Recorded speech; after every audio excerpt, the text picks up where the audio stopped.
Hey guys, in 2024, we're doing something a little bit different. We want to hear from you on what movie we need to talk about. Yep. If you guys like movies like us, we're definitely interested in hearing what type of movies or what movies specifically you want to listen to us. And if you want to give us some suggestions, there's the Beacons link available in the description, which then you have Discord, you have YouTube, comments, whatever you want to do, DM us.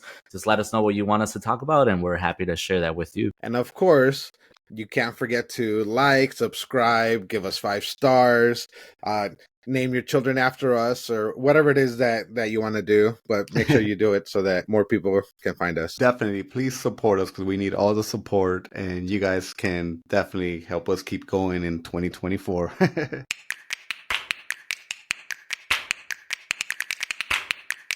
Hey guys, welcome back to another episode. Today we're here to talk about the 2010 movie Don't Be Afraid of the Dark. And as always, I have here with me Ramon Hey, guys. and Ro. Howdy, howdy. Guys, I cannot stress this. I've been looking for an opportunity to talk about Dawson's Creek all my life. And finally, because of this movie and Katie Holmes being in it, I will get that opportunity. So I'm really excited to talk about this movie.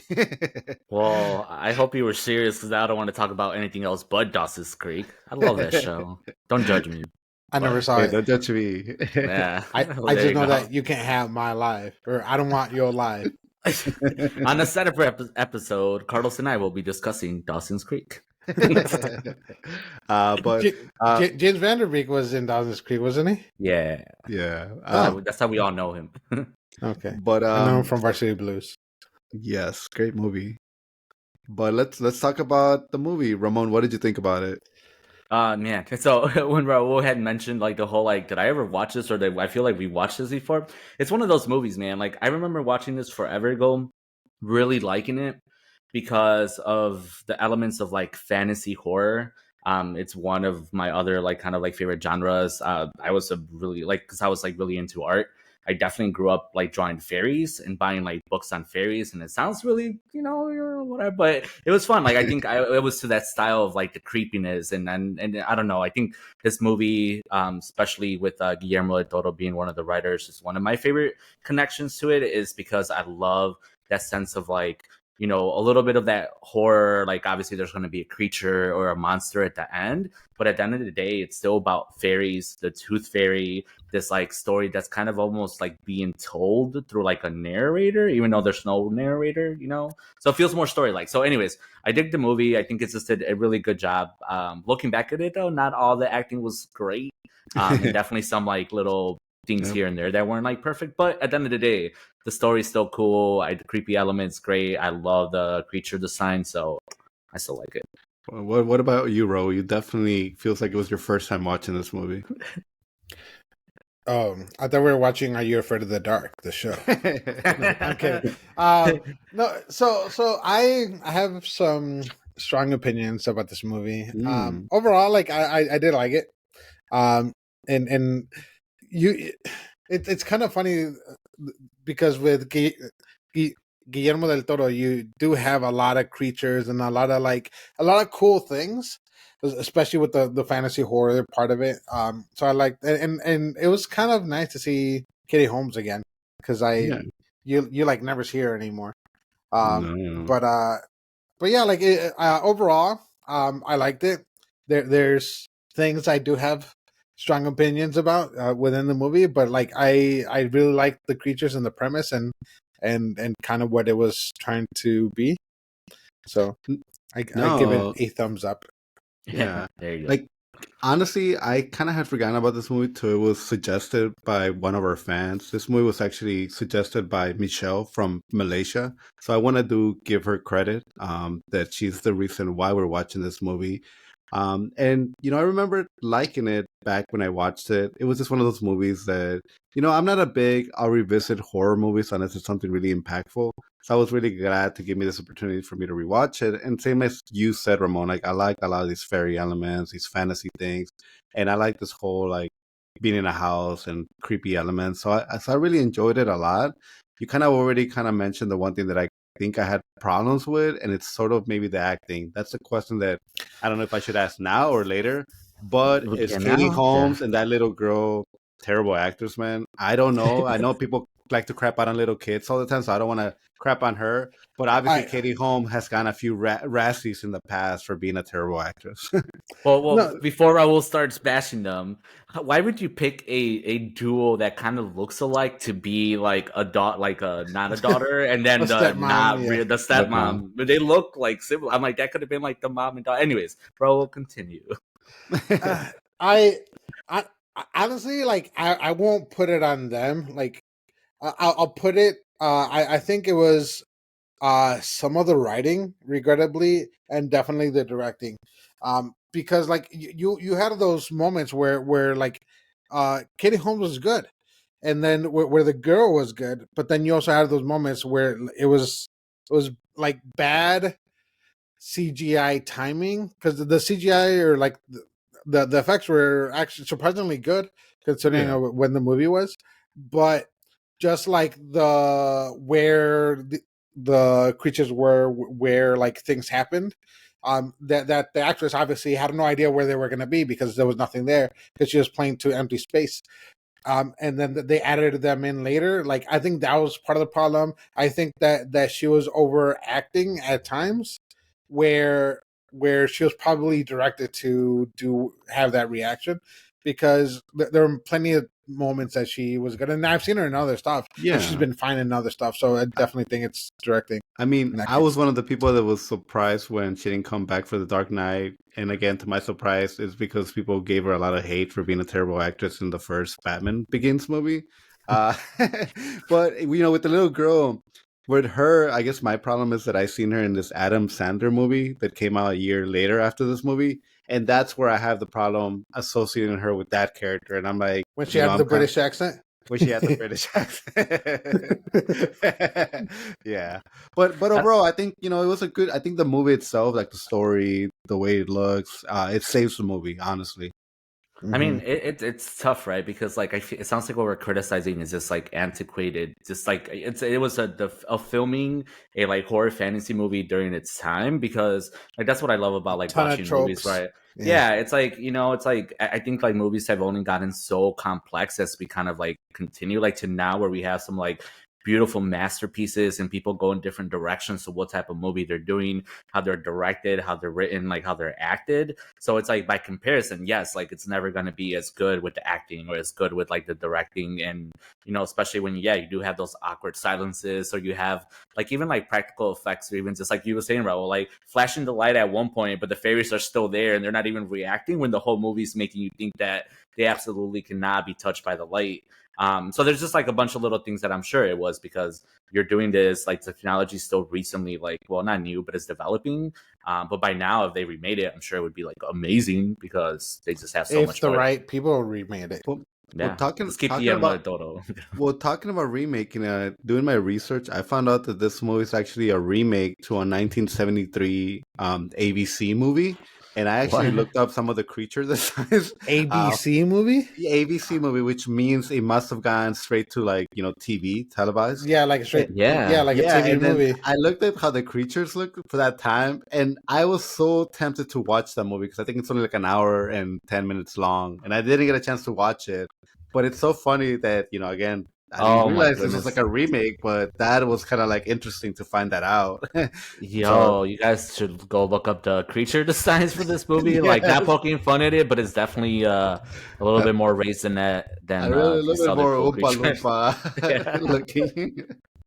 Coconuts. No, I mean, yeah, but see, like that's what I'm saying. So improvement, right? Because you had this 1973 movie that clearly just like the practical effects with the costumes and the creature design were what they could be and probably were great for then. But then, like, I think this is one of my favorite parts about this movie is how cool those guys looked, right? Because they're supposed to be like almost like, well, obviously they're fairies, but and like the tooth fairies ultimately in a sense by like kind of lore and years of like, you know, mysticism. But no, like the idea they look like rats merged with like humans, and I just love that design because they're so creepy. Like I mean, I don't know. Like, I think it was cool. Like a lot of the scenes where you see just the little hands kind of poking out and grabbing things, because like I could just imagine the feeling of those like little hands. It's like, ugh, okay. Anyways, I'm done. Dude, and again, something that I wish I would catch some of these things as I was watching the movie, but again, a little bit of research because I was curious about the ending of this movie. But I guess Blackwood supposedly got turned into one of those creatures, and supposedly there's one of those creatures that's running around, and if you freeze the frame, it's him as a creature, a fairy creature, and he's missing the front teeth, and I guess he's bald. So there's hints about it. I don't know. Was it the main guy? It's a little bit taller than all the rest, and like again, the movie doesn't tell you it's him. Yeah, it doesn't tell you it's him, but I guess I'm like, oh, okay, I guess that makes sense because obviously at the end of the movie, you're led to believe that Katie Holmes' character became part of that family. So I'm like, because that's where my research kind of took me. That I guess potentially the fairies turn you into one of them. It's not that they eat you; they just turn you into one of them to like replenish more of their rank.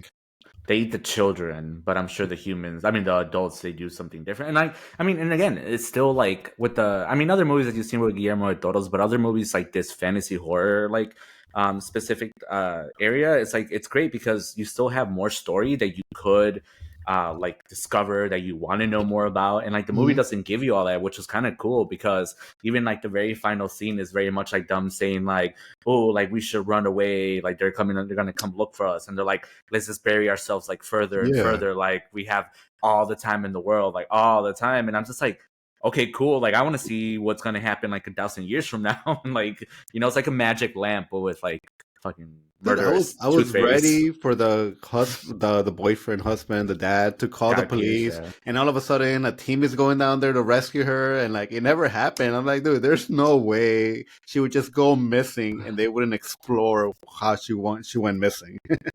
that was believe him. Well, first of all, Guy Pearce was like one of my like not him, but like the character the dad was probably one of my least favorites because like dude, he just never listened, and obviously clearly I hated him. It was written that way, but at the same time, like it sucked because like here's your little daughter, clearly there's some awkward situation with like very terrible lack of communication from the mother and him, and then to put her in the situation, her being like traumatized and scared out of her life, and dude is just like dismissing her left and right. And I get it because I do like the element of the fact that, he is like a historic home restorator, and, Katie Holmes is an art restorator. And it's just like, that whole idea is great. Like, it plays beautifully. A designer, yeah. And it plays beautiful in a paint and an artist. But it plays beautiful. Like, it makes sense. Like, you watch the movie and you're like, oh, this is not some people randomly inherited a old mansion and now they're going to go live on it. Like, I think it's just, I don't know. It plays so good. So, yeah. But he sucks a lot. Yeah. But obviously without him, you can't have these connections. So you wouldn't be in the house if it wasn't for him and what he brings to the table. And clearly that's why he's so distracted, because he's trying to get into that cover. And I feel bad for her, like her mom too, like the little girl, like for the mom, like her mom is also like a terrible mom because she pretty much decides like, hey, or this is not a good environment for you because you're doing terribly in school and you're already in drugs, and so she sends her off to the dad. And yeah, like you said, like the dad instead of, the girl was not doing drugs, pills. She was being given like drugs for for drugs. Like not actual drugs. Like she wasn't smoking or anything like that, bro. But the dad, even though he says it like, oh yeah, that woman would put her dogs on medication, like instead of being like, okay, we're gonna get you off this medication that you maybe don't need, he kind of takes the opposite route. Like he increases her medication when that one guy comes to talk to her. So it's like, oh man, like you're not even listening to your daughter, man.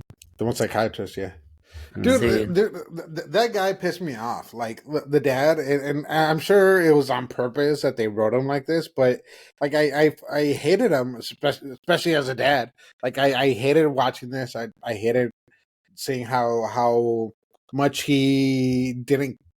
It seemed like he didn't care, or just how bad of a dad he was, in my opinion.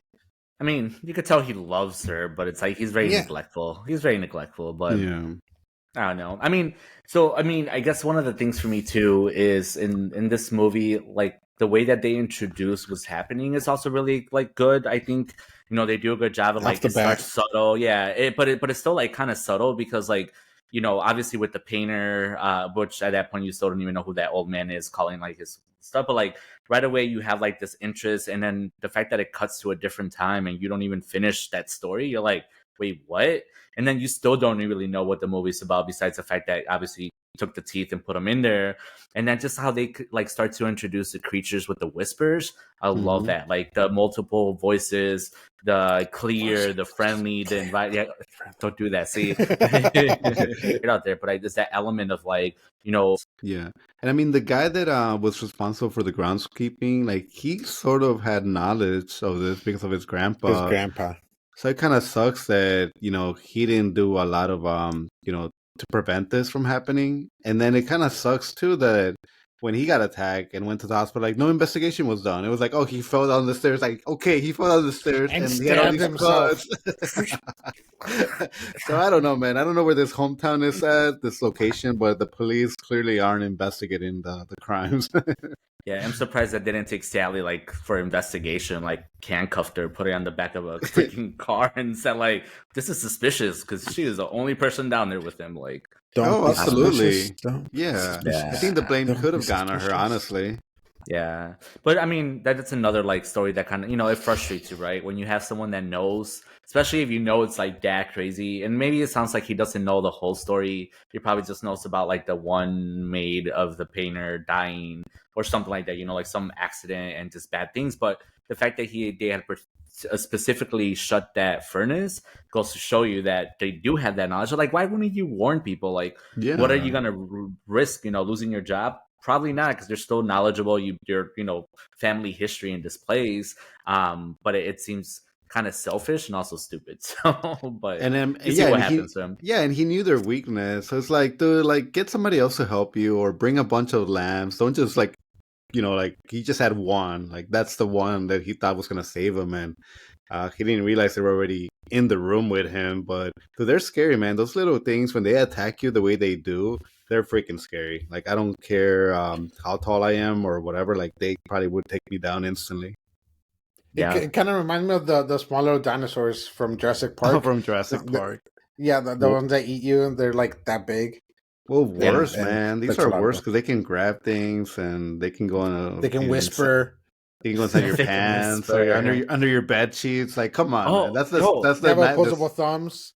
Little creepy skinny thumbs. Like another good thing about the movie, right? Because like there's so many good things still, but like that scene where she's underneath the covers, where Sally's underneath the covers and she's crawling, doesn't that seem like she's crawling like a freaking yard of like bed and sheets? And it's so suspenseful because like again you get into the mood and you think like right away, because you already seen that thing crawl under, you think it's gonna happen right away, and nope, she keeps crawling, she like all of a sudden like you just freaking have that interaction, and it's beautiful because they did it well. Like I don't think most people realize that scene was like exaggerated in like the traveling that she did. But man, like, it was beautiful though. It was a good scene. Yeah. Because it's a good thing that they did it that way, because they're making it feel like they're building it up further, and they're making it feel like she's in there forever, kind of thing. So yeah, I think that it was very well done as well for that part. Yeah, and it's funny because these creatures, like the whole purpose is to like capture her and carry her to the basement so they can like take her under the tunnel. So it's kind of like funny in a way to kind of like be like, how are they gonna do that? Like, how are they gonna be able to trap her and bring her all the way downstairs? So I don't know. They were just messing with her, man. Yeah, I don't know. Nobody likes you. Nobody likes you. That thing too, man. There were some deceiving little people, which is kind of crazy, right? Like, and also too, like, especially with the creatures. I love the idea when the groundskeeper or whoever he is too, when he's at the hospital, Katie Holmes goes and visits him and gets more information finally, right? To go to the library and kind of look up that one section. And I love like reading about their lore too, because then you know that they're an ancient creature, and nothing ever beats like ancient creatures, because like then you want to know more, like, damn, where did they start? Like, was it like a freaking Game of Thrones type of thing? Like, where out of like nowhere they were like humans, and then one got turned first, and then they just started their forces. And I don't know, like I think there's that mysticism and fantasy part of it again, that just when they give you those elements. Yeah, I want an origin story to anything because I think it's cool, especially when you end up like in that deformed like little rat humanoid body, like the first fairy. I want to see Katie Holmes in that body. Mm-hmm. Dude, you're muted. my bad, bro. Unlike you, I try to pause when I drink so that people aren't hearing me slurp my fluids. No, what I was gonna say, what I was gonna say is that when they found the basement and they found all these like canvases and drawings, I'm like, dude, you're in the house of somebody, an artist that was very well known, famous. It's been 100 years later, and you find some of his artwork. Like, I think at that point I would have been like, dude, like, stop the remodeling. Like, these paintings themselves could make us a lot of money by auctioning them. So I was just so surprised that when they found the basement, like, it was like, oh, cool, yeah, basement, woo, yeah, and then they just kind of like left it.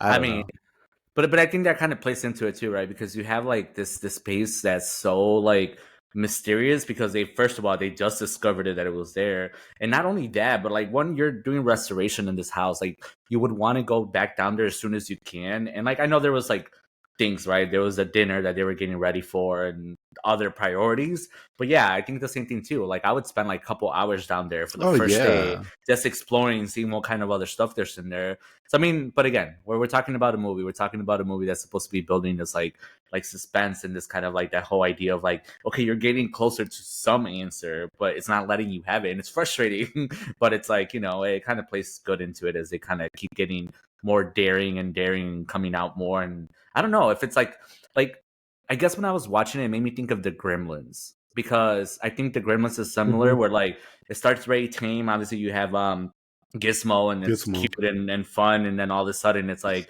you find out about like the rules, and then once you start getting the actual Gremlins, like they start kind of fun and interacting, and they're doing some like silly stuff, and everybody loves them, the one with the mohawk and everything. And then little by little they progress into some shitheads and they're just fucking killing people. So or I guess causing accidents and stuff, because I don't know how many people they actually kill. But anyway, so yeah, so I think it's enjoyable. It's that whole same demeanor. Yeah, I mean that could have been interesting. A little bit more murderous. Yes. That could have been interesting if some of them were maybe like cute looking, and maybe you potentially introduce this idea. No, I mean, I don't know, not to me. Their little humpback backs really creep me out, man. Humpback human rats. Yeah, I mean, is that a figure you could own, Carlos? Like, or you too, Raul? Like, is that like if I found you a figure that was like 1-to-1 scale, like hyper realistic? Dolls really freak me out, man, especially at night. So like, imagine if you put it somewhere and then you wake up and it's somewhere else. Yeah. No, like my issue is my son. Cool. Well, don't let him watch this movie, because I think if I would have watched this movie as a kid, I would have been a little scared. Like, actually, so I have a funny story. Actually, so I was watching it. My sister's boyfriend is here, so like my son was playing video games with him, and then I was finishing watching the movie, and then right at the moment where she's under the sheets in the bed, like he comes over. And then like I see it like from the corner of my eye, because I was like looking back. So I pause it real quick, like not on his picture, but like at the girl's picture, and then he was like, I didn't see anything. I was like, oh no. And guess what? He came out after bedtime, like, Dad, I'm scared. See, I told you I'd be scared. He might wet his bed. Yeah, those especially when you're a little kid, something about like things that are even smaller than yourself like do freak you out more than bigger things. Like I'd rather a big monster chase me when I was little than like a tiny like Chucky sized monster. Chucky really did mess me up when I was little. Yeah, monsters chasing me. Because he's kneecap level, and you don't want to mess with that. Like anything that can stab you on your knee from right there or bite you on your ankles. Like no, because you want to be his friend, you want to be his pal. Yeah. I mean, I know there's like no sequel in the works, man, but I feel like there is a sequel or more story to tell this, or at least I want more. There's a sequel in our hearts. Because like I'm like, is there another entrance to these tunnels? This house cannot be the only way these creatures can get out. Like there has to be something more, man. So I don't know. I just want to know more about the tunnel. Yeah, what's at the bottom? In the middle of the earth with Kong. And how random and how random is it that house was built over it, or they somehow found the house, or the original builder of the house is like somehow part of the whole mysticism. Or did they tunnel there? Yeah. Well, dude, they said that the Pope in the year 999 became like he did like some kind of deal with them, like, hey, we'll give you teeth for silver. So it's like there was at a certain point like human interaction and a connection. Maybe they summoned them to begin with. Well, I think they were kind of like running wild, and then it's like, yeah, like, hey, let's do a pact. You can give us a silver that's useless to you, but obviously a heavenly pact. See, and that's what I love about it too. That because you are talking about like ancient creatures, we know they're like more like fairies, or like, well, in a sense, right? Because you have the mushroom. You have the mushroom circle, and that's super fairy like. So there's no denying it. Like they're meant to be fairies. But it's like, then it makes you think in this world, and I'm not even going to say in this universe, which I just did, but it's like in this world, like what other like fantasy creatures are there? Because, you know, like that's kind of cool too. Like you can have some like Easter bunnies, other things running around. Sure, Easter bunnies, Krampus, like yeah, that okay. And I was still thinking forest. Yeah, it's elves, gnomes. There you go, more forest like. No, and I think it's true, Ramon. Like I think we do have a fascination with like like creatures from like, you know, the past. Like obviously there's that one show right now, and there's the Percy Jackson that's very popular right now. I think it's gonna be a big hit with people, and it's because we do have a connection to these mystical creatures. And like, yeah, like I would love a world where there's more of these creatures, but there's a horror aspect to them. You know, if you're not following the rules or you're not following the pact that we made, like there is more of an element to that. So it's like, yeah, like give me a connection where these specific creatures live with some other creatures and build that universe, man. Like I rather see those kind of stories than some of the stories that we've been getting lately, because I'm getting a little bit bored of like just your random fairy godmothers. Well, I mean, I was about to say that too. Like you have two different things, right? Like you have like they're trying to redo the Hollywood classic monsters into their own universe, and we have the like Universal monsters that they failed horribly with a horrible mummy movie. So that's where you have a genre, or I guess like a specialty of the genre, and you try to redo it and it doesn't work and whatever. But I think fairy and fantasy creatures we haven't done enough.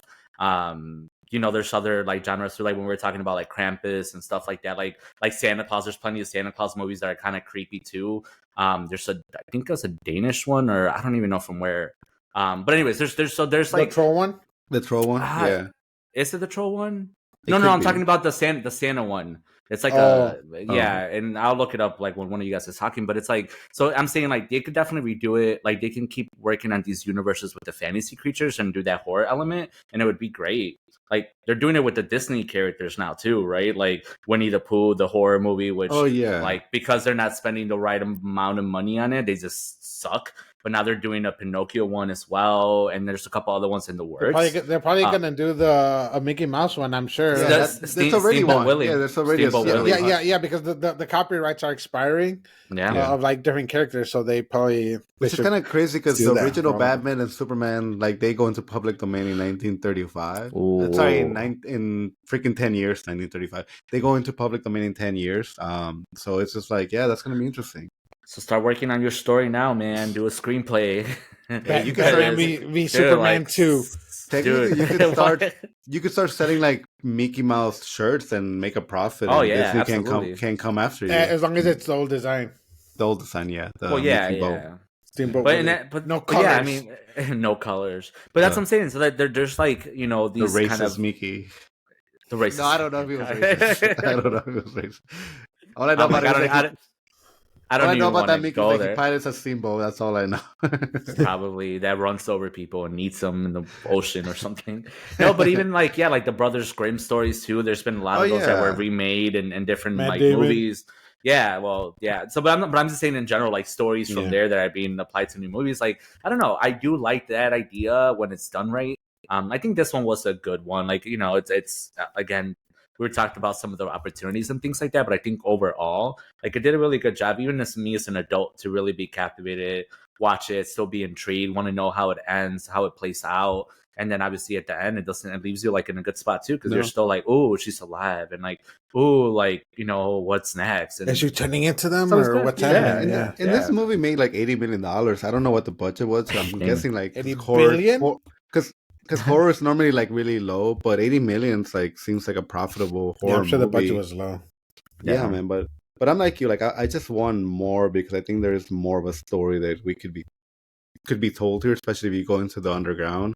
But I Especially enjoyed it, if man. Guillermo del Toro does it. Yeah, I mean, even it's something, man. I don't know. It's just it feels like money's being left on the floor. Yeah. Yeah. I mean, but I mean, I guess you do see it. I mean, you are seeing more of that kind of like element in other shows, like not necessarily Black Mirror, but like Love, Death, and Robots. There's a couple times where you have like these creatures and they like travel in packs and they're original of like another story. And like, I don't know. I think that's like you were saying earlier, Carlos. I think because it is like grounded by, well, not even grounded in reality, but grounded by like story and folklore and all these other things. Like it's intriguing to us because we grew up hearing these, or we kind of like heard it once and want to know more. And someone retells it, and then this more realistic way than like believing the tooth fairy is like a cute little fairy with like a dress and something that comes and just like takes your teeth and like freaking, you know, like I love this.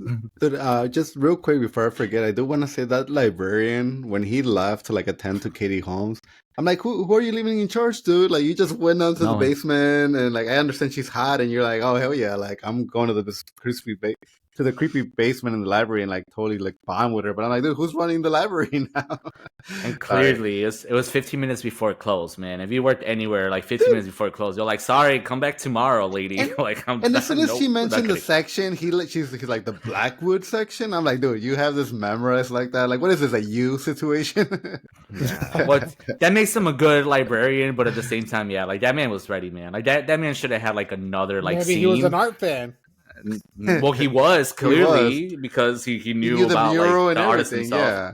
Oh, the mural was the cool part too, where it's like, oh, there's a mural in the house. Like, where, really? And then when you find it, you're like, holy crap! Ramon, you're an artist. You need to have a creepy basement, man. I need you to. Like, nah, man. Like, see, I was doing that stuff in high school, and I remember, I don't know. This is like, I guess it is a story for public, but it's like, so I used to draw some like and paint some like creepy paintings, right? Like, and just very like, I don't know.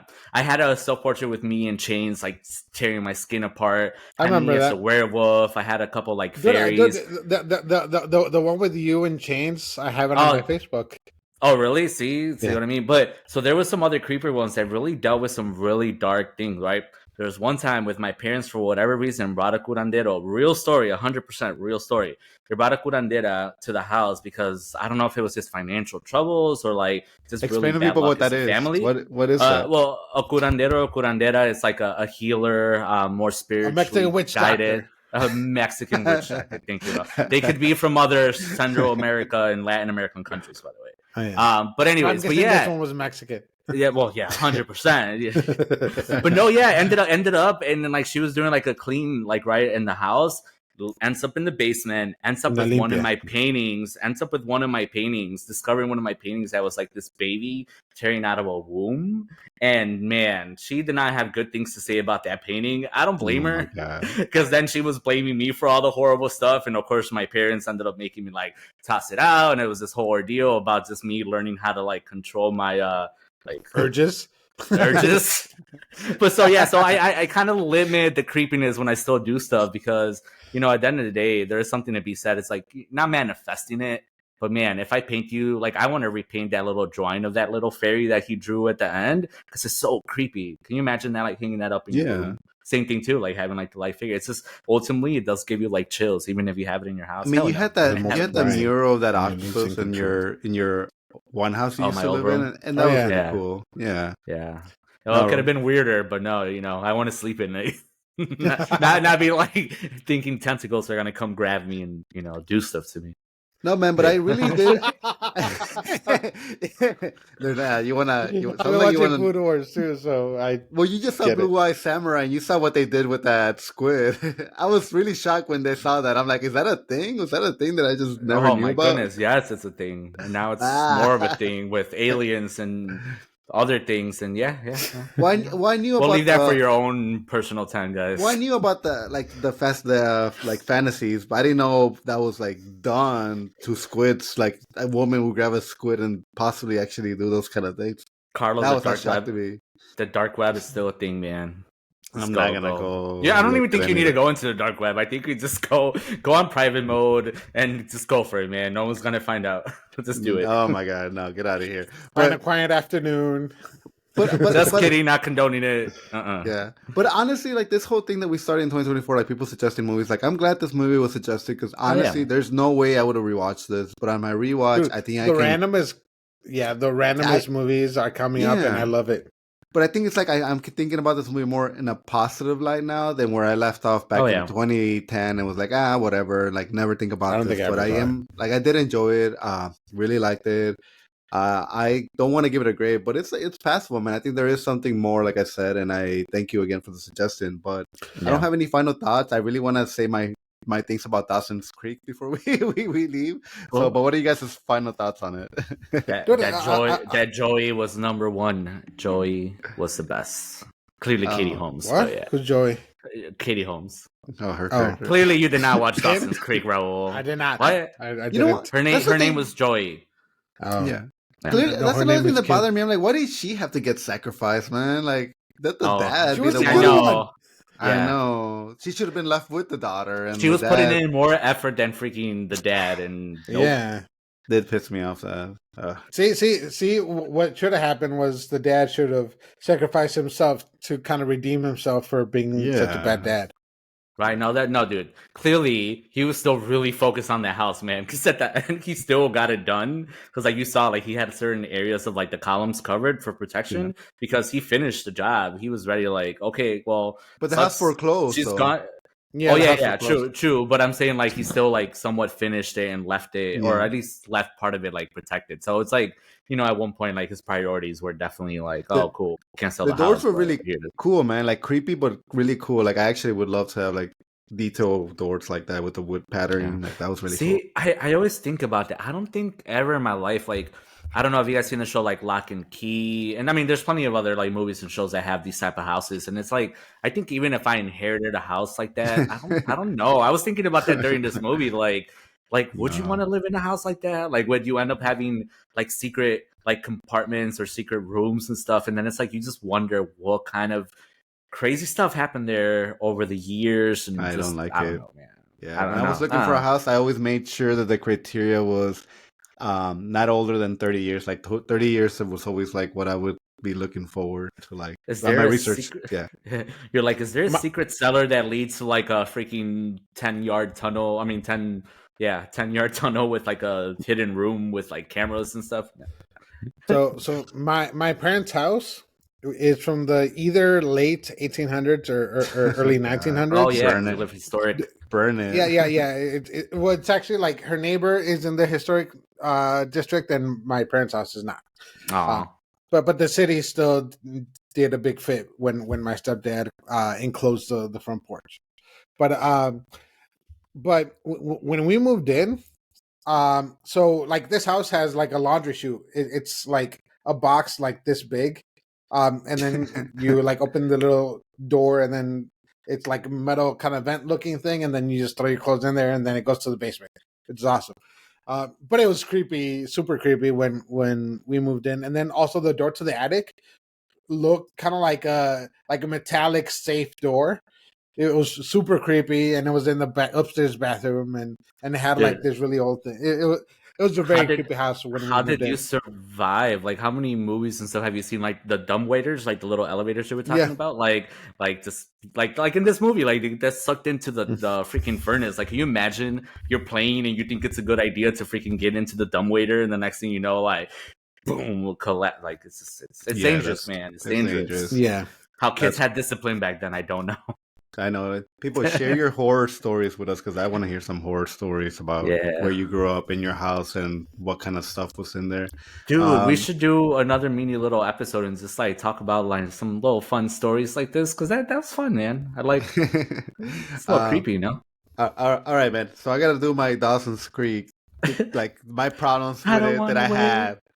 When I used to watch it back in the day. To be over. So my first problem with it is like, dude, I don't know how many seasons that show ran for, but Katie Holmes never gave it up to my man Dawson. Like, I was like, dude, you gave this man like blue balls like for like 5 seasons, man. It was just like nobody should go through that. I can't believe we're actually talking about Dawson's Creek. And then she hooked up with the best friend, and I'm like, oh my god, like you hooked up with him. So it's just I don't know, man. It's just terrible writing. And then the only other thing I want to talk about is I never expected Dawson's dad to die, so that was a big shock for me. And I don't know if people reacted to that in a very shocking way. I don't care. It's been that show's been like 40 years. But were people shocked when that happened? Was that a thing that I missed? Because obviously I wasn't in social media. There was no social media back then. Was that people shocked when his dad died? Probably, man. I haven't seen that show since high school. Like, and I remember quite a bit of it, but it wasn't those type of things. For me, it was all about the teenage trauma. I mean, of heartbreaks and like you said, like you're dating someone, you end up like falling in love with someone else. Wasn't Heath Ledger's wife in that show too? Michelle, the Venom girl from Venom, his love interest. Oh my god, never mind. Like, thinking about him as like current actresses is crazy to me. That's his wife. Heath Ledger's at the time, I think that was his wife. Yeah, I don't even know. I gotta look at Dawson's Creek was a huge part of my teenage angst contribution there. Like, yeah, Michelle Williams. Yeah, she was in that show too. Yeah, you know what? F Katie Holmes, because my main guy with Michelle Williams, I believe, way better. You know what? I'm just here and I need to rewatch Dawson's Creek, which is probably worth it for me. Hey, we can get on a party and watch it on Prime together. A watch party. At least first season, man. Unless first season. Bro, well, don't even joke, man, because you start watching, you're going to be hooked. Better than a freaking novela, man. Trust me. I'm good. Man, the things you had to watch in the summer when you didn't have Netflix and stuff. No, I watched SNL reruns and in the daytime, Judy in the sometimes. Summer? Yeah, I remember watching Sally and like Jerry Seinfeld, which again we don't need to talk about that. Judge Judy. I will say I've never once in my life seen an episode of Oprah because I never knew where it aired or where to watch it, so I have never seen. I don't think I ever did. I did see Jerry Springer. I saw Ricky Lake, Sally Jesse Raphael, Jenny Jones, Maury. These are all very popular TV shows in America back in the early 2000s. I mean, if you haven't heard of Jerry Springer, at least. Or Oprah, obviously, but Jerry Springer was better, you know? Jerry. Let's leave with that. Jerry. Jerry.